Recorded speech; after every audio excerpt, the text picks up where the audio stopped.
If you walk into a hypercar showroom today, you are no longer looking at an automobile.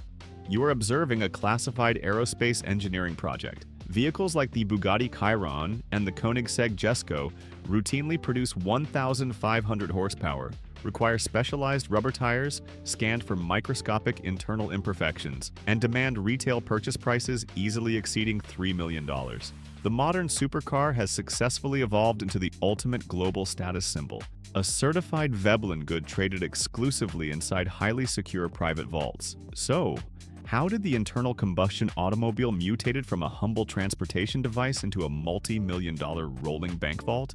It all began with a bitter, defining argument over a broken clutch plate between an arrogant Italian racing legend and a deeply frustrated tractor mechanic who decided to build his own machine out of pure spite. To establish the foundation of the modern supercar layout, we must analyze the automotive landscape of the early 1960s. During this era, high-performance vehicles were categorized as grand tourers. Machines like the Ferrari 250 GTO and the Aston Martin DB5 featured long aluminum hoods housing massive front-mounted engines. Enzo Ferrari essentially held a total monopoly on European 12-cylinder performance. Ferruccio Lamborghini operated a highly profitable agricultural business manufacturing tractors. He purchased a Ferrari 250 GT, but frequently experienced severe mechanical failures with the clutch mechanism. Discovering it utilized the exact same components as his commercial tractors. When Lamborghini personally presented his engineering complaints directly to Enzo Ferrari, the Italian racing magnate dismissed him entirely, instructing him to go back to driving farm tractors. This specific insult birthed a mechanical revolution. Ferruccio Lamborghini returned to his factory and sought immediate, uncompromising mechanical revenge. He assembled a team of young automotive engineers, including Gianpaolo Dallara, Paolo Stanzani, and Bob Wallace, commanding them to design a vehicle that would humiliate Ferrari. In 1966, they unveiled the Lamborghini Miura. This vehicle completely rewrote automotive architecture. The engineers extracted a massive 3.9-liter Bizzarini 12-cylinder engine and mounted it transversely directly behind the driver's seats. This mid-engine layout shifted the center of gravity backward, drastically improving cornering balance and traction. Prior to the Miura, this specific layout remained reserved strictly for Formula One chassis and Le Mans prototypes. The Miura definitively proved that a road-legal car could successfully utilize dedicated track architecture. Lamborghini had established the mid-engine blueprint, but to push the physics of the automobile past the mythical 200-mile-per-hour barrier, rival manufacturers had to abandon traditional mechanics and ignite a turbocharged computerized arms race. During the late 1980s, the automotive industry possessed a singular objective: breaking the 200-mile-per-hour speed barrier for a production vehicle. Two distinct ideologies emerged from Germany and Italy. Porsche engineers approached this physics problem using relentless digital calculation. They developed the experimental Porsche 959. It utilized a 2.8-liter twin, turbocharged flat-six engine.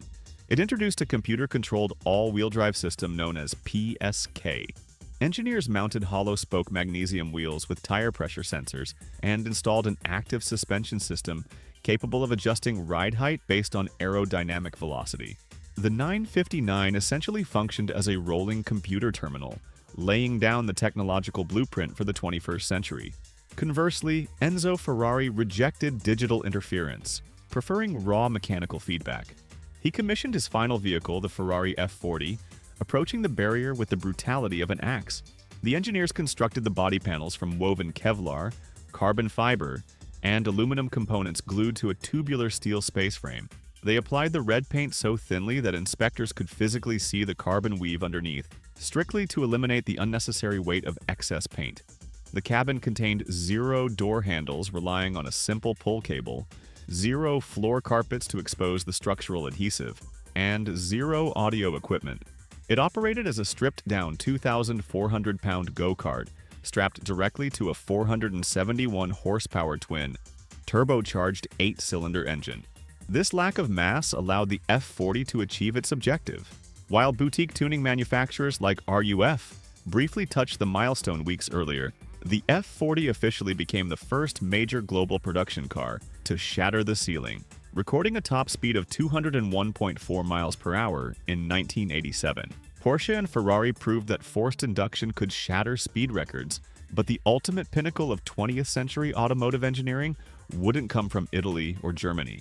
It would be drafted on a blank sheet of paper by a South African Formula One designer obsessed with absolute uncompromising perfection. Introduce the brilliant Gordon Murray, the chief lead designer for McLaren Automotive. His corporate mandate was direct: design and build the ultimate road-legal car, exercising zero mechanical compromises, completely ignoring retail production cost. In 1992, he delivered the McLaren F1. This vehicle represents the absolute peak of analog automotive engineering. Every single component was obsessively scrutinized to eliminate unnecessary ounces. The mechanic's tool roll was fabricated from lightweight titanium. The Kenwood stereo system lacked a radio receiver because the antenna added aerodynamic drag and physical weight. The F1 became the first production car to utilize a complete carbon fiber monocoque chassis, weighing under 2,500 pounds total, drastically reducing mass while maximizing structural rigidity. Murray positioned the driver dead center in the cockpit, flanked by two passenger seats set slightly backward. This unique triangular configuration provided the driver with perfect weight distribution and unobstructed visibility, mimicking a Formula One chassis, while placing the engine strictly in the middle to maintain a flawless polar moment of inertia. Murray adamantly demanded a naturally aspirated engine, rejecting turbochargers to guarantee instantaneous throttle response. The BMW Motorsport division engineered a bespoke massive 6.1-liter 12-cylinder block, producing 618 horsepower, utilizing individual throttle bodies and variable valve timing for maximum efficiency. However, packaging this massive power plant inside an enclosed carbon fiber shell created an immediate thermodynamic crisis. The carbon chassis could not physically withstand the extreme radiant heat generated by the exhaust headers without melting. To deflect this thermal radiation, Murray mandated that technicians line the engine bay with 16 grams of pure 24-karat gold foil. Gold operates as the absolute ultimate natural reflector of infrared heat energy, protecting the carbon tub from structural failure. With the electronic rev limiter officially removed in 1998, a modified prototype F1 struck 240.1 miles per hour on the era lesson test track. The vehicle firmly held the global top speed record for over a continuous decade, cementing Gordon Murray's pure, uncompromising legacy in the history books. The McLaren F1 achieved an analog perfection that many engineers believed could never be surpassed. But at the dawn of the 21st century, a massive German conglomerate decided to rewrite the laws of thermodynamics, not to win a race, but to satisfy the astronomical ego of one man. In the early 2000s, the defunct Bugatti brand was officially purchased by the Volkswagen Group. Chairman Ferdinand Piëch issued an impossible mandate to his engineering department. The demands dictated that the new car must produce over 1,000 horsepower. It must brake 400 kilometers per hour, or 248 miles per hour, and it must remain luxurious and comfortable enough to drive to the opera in a tuxedo. This mandate birthed the Bugatti Veyron 16.4, triggering a relentless engineering nightmare. To hit the horsepower target, technicians fused two narrow-angle 8-cylinder engines together on a single crankshaft to create a massive 8.0-liter quad-turbocharged W16 engine block featuring 64 individual valves. However, this architecture caused a catastrophic thermodynamic crisis. Creating 1,000 horsepower of forward kinetic energy generates 2,000 horsepower of excess thermal heat. If improperly managed, the engine would literally melt the chassis. To combat this, engineers installed 10 separate radiators. The system utilized 3 dedicated radiators for engine coolant, 1 for transmission oil, 1 for differential oil, and multiple heat exchangers for the intercoolers and air conditioning. Furthermore, the aerodynamics required a complete overhaul to prevent the vehicle from lifting off the tarmac. Engineers implemented a hydraulically deploying rear wing that acted as a massive air brake, tilting to a 55-degree angle to slow the vehicle down from top speed.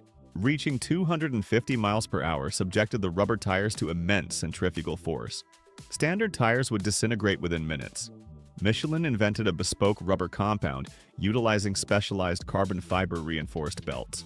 A replacement set of these tires cost owners roughly $30,000 and required the entire aluminum rim to be shipped directly back to the factory in France for specialized mounting using calibrated industrial mounting machinery.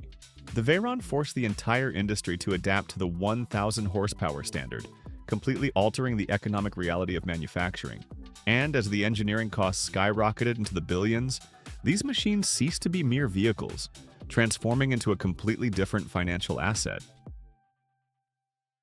Modern hypercars integrate hybrid electric motors to fill torque gaps, pushing prices past $3 million.